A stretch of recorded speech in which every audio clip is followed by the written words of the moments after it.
Hello friends, स्वागत है आपका हमारे यूट्यूब चैनल सक्सेस मंत्रा हिंदी में।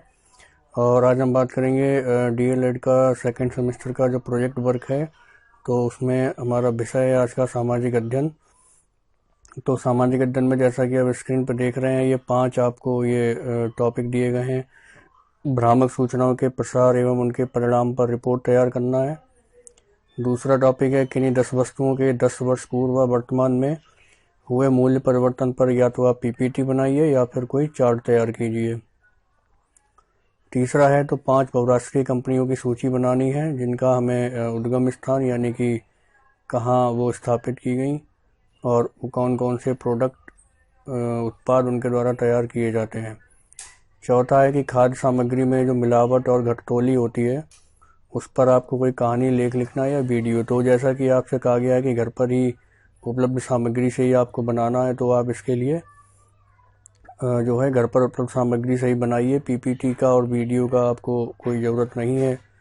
तो चलिए आइए स्टार्ट करते हैं और देखेंगे हम कैसे इसको बनाएंगे।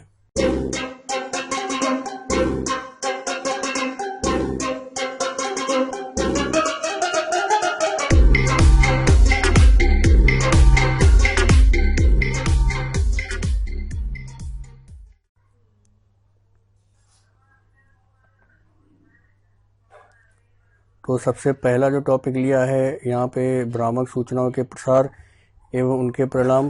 तो दोस्तों, पहले आपसे रिक्वेस्ट है कि चैनल को सब्सक्राइब ज़रूर कर दें अगर आप नए हैं तो, और वीडियो को प्लीज़ लाइक शेयर ज़रूर करें क्योंकि बहुत मेहनत लगी है इसको बनाने में।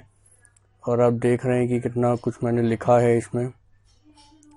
तो आप स्क्रीन पर देख पा रहे हैं कि भ्रामक सूचना से तात्पर्य पहले हमने यहाँ पे लिखा है कि भ्रामक सूचना क्या होती है और उसको विज्ञापन के जरिए कैसे कैसे फैलाया जाता है। ठीक है, तो ये आप स्क्रीनशॉट लेके लिख सकते हैं या आप वीडियो को पॉज करके लिख लें। और एक चीज़ ध्यान रखिएगा कि आप बिल्कुल एज इट इज़ मत लिखिए, जैसा का तैसा जो स्क्रीन पर दिख रहा है थोड़ा बहुत अपने भाषा में चेंज करें तो ज़्यादा अच्छे से आप लिख पाएंगे। और आगे जो है हमारा इसी को लेकर के यहाँ पे ये थोड़ा सा और है, स्क्रीन पे आप देख रहे हैं। तो इस तरीके से देखिए, इनके परिणाम के बारे में लिखा है, क्या रहता है परिणाम, ठन ठन गोपाल हो जाता है ना। तो इस तरीके से आप भ्रामक सूचनाओं का शिकार ना हो, तो ये सब चीज़ें दी गई हैं यहाँ पे।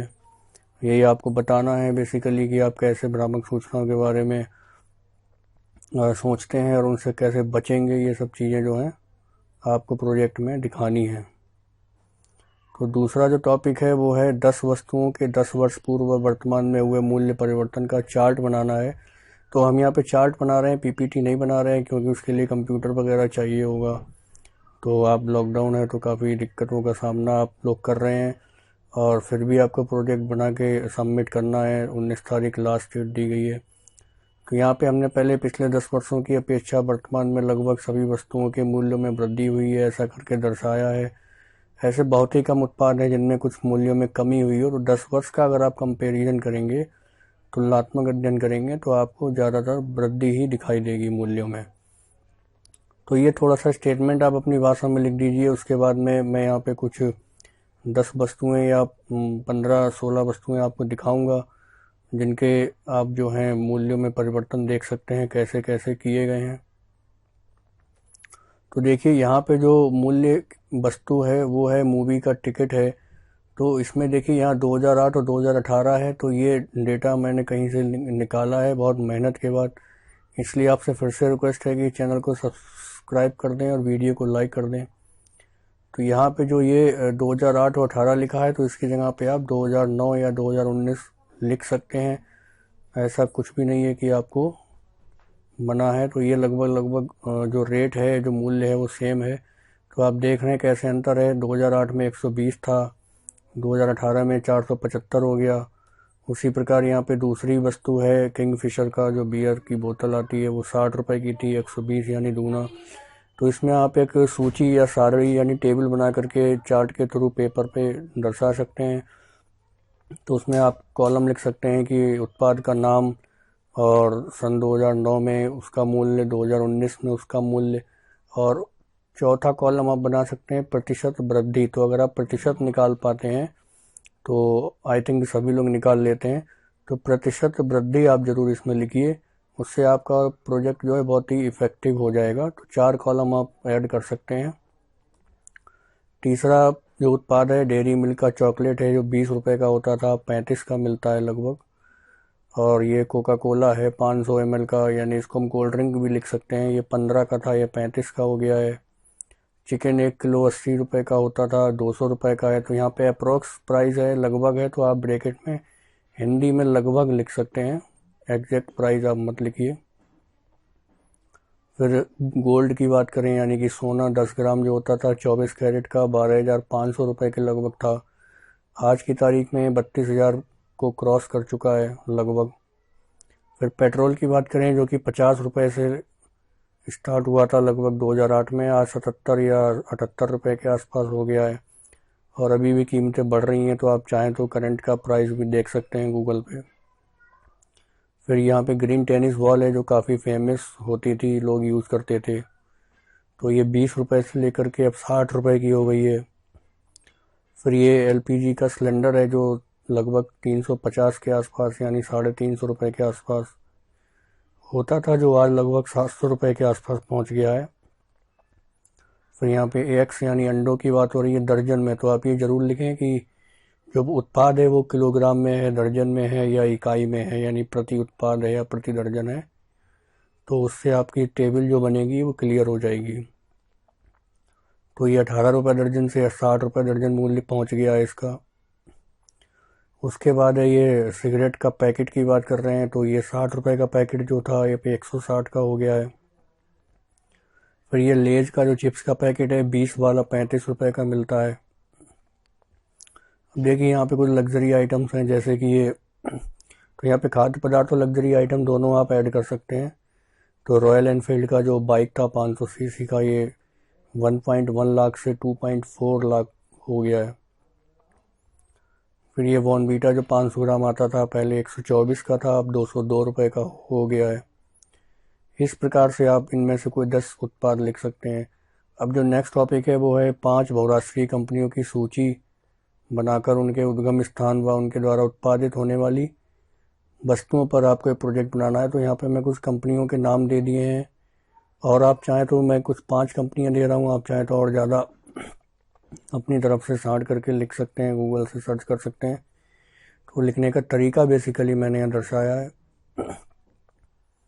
तो आप वीडियो को एज इट इज़ ना लिखें तो ज़्यादा अच्छा होगा, थोड़ा सा दिमाग यूज करें और कुछ चेंज ज़रूर करें। तो जैसे क्या क्या लिखना है, मैं संस्थापक लिखना है, मुख्यालय लिखना है, कहाँ पर है, जैसे अमेजन एक मल्टीनेशनल कंपनी है तो जेफ बेजोस। तो आप बहुराष्ट्रीय कंपनी यानी मल्टीनेशनल कंपनी के बारे में लिखें, जो मतलब विभिन्न देशों में काम करती हैं, जो केवल भारत में काम करती है उनके बारे में नहीं लिखना है, ये आपको बस ध्यान में रखना है। उनके उत्पाद या सेवाएं क्या क्या हैं, जैसे अमेजन प्राइम वीडियो आप जानते हैं, फायर टीवी अमेजन का प्रोडक्ट है ना। वेब सर्विसेज आप ऑनलाइन शॉपिंग करते हैं ई कॉमर्स के माध्यम से।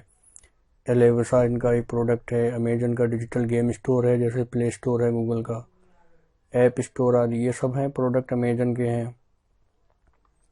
उसी प्रकार यहाँ पे OLX के बारे में दिखाया है कि ऑनलाइन एक्सचेंज इसका फुल फॉर्म है। तो संस्थापक फैब्रिस ग्रिंडा हैं, वेबसाइट ये OLX.in है, मुख्यालय कहाँ है, उद्गम स्थान फ्रांस में माना गया है, इनके क्या क्या उत्पाद और सेवाएं हैं, तो आप इसको पढ़ करके डिटेल में लिख सकते हैं। फिर हम तीसरी कंपनी है गूगल, बहुत अच्छे से सभी लोग जानते हैं, तो इसके संस्थापक सर्गेई ब्रिन, लैरी पेज, ये 2 पार्टनर थे। फिर इसका मुख्यालय कहाँ है, कैलिफोर्निया में, संयुक्त राज्य अमेरिका में स्थित है। तो इनकी क्या क्या उत्पाद सेवाएं, इनसे आप सभी लोग बहुत अच्छे से परिचित हैं, तो यहाँ पे मैंने डिटेल लिखी है, आप देख के भी लिख सकते हैं, और आपको अच्छे से और आता है या आप सर्च करके लिख सकते हैं। फिर हीरो मोटोकॉर्प है, जिसकी गाड़ियाँ चलती हैं, आप सभी इससे बहुत अच्छे से फेमिलियर भी हैं। तो इसका स्थापना जो है 19 जनवरी 84 में हुआ है। तो इस तरीके से प्रमुख व्यक्ति इनके कौन कौन हैं, इनके उत्पाद मोटरसाइकिल, स्कूटर, ये सब चीज़ें हैं। 5वीं कंपनी टाटा है, इसका स्थापना जमशेदपुर में हुई थी, है ना। तो ये मुख्यालय, तो ये जमशेद टाटा इनके मुख्य जो हैं व्यक्ति हैं। फिर टाटा मोटर्स, टाटा स्टील और टाटा कंसल्टेंसी सर्विसेज हैं। तो टाटा मोटर्स के ये प्रोडक्ट हैं जो इनकी गाड़ियाँ चलती हैं, सूमो, सफारी, इंडिगो वगैरह वगैरह। आप चाहें तो टाटा स्टील के कुछ प्रोडक्ट लिख सकते हैं, अगर आपको पता है, जैसे एलॉय व्हील है या पाइप है है ना। टाटा कंसल्टेंसी सर्विसेज की सेवाएं लिख सकते हैं, क्योंकि सर्विस प्रोवाइड करती है, आईटी सर्विस में बहुत फेमस है।